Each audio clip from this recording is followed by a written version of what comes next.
Hey everyone, today we're taking a closer look at a trending health trick, the Japanese pink salt method for weight loss. You may have seen it online claiming it can help you lose belly fat, sometimes even while you sleep. Naturally, a lot of people are curious. Does it actually work or is it just another scam? Here's the basic idea. The trick suggests mixing a small amount of pink Himalayan salt with warm water, sometimes adding lemon or other ingredients, and drinking it at specific times, like in the morning or before bed. The promise that it will boost your metabolism, help your body burn fat faster, and flush out toxins. Sounds appealing, right? So what's actually true here? Drinking warm water with a bit of salt and lemon can have mild benefits for digestion and hydration, especially if you're trying to cut carbs or do a light detox. Pink salt also contains trace minerals like magnesium and potassium, which are good for your body in small amounts.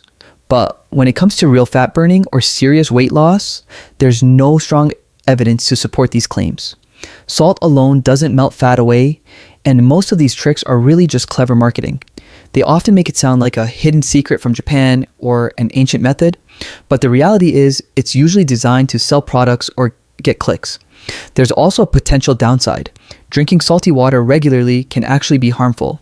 Too much salt can dehydrate you or affect your blood pressure, so moderation is key.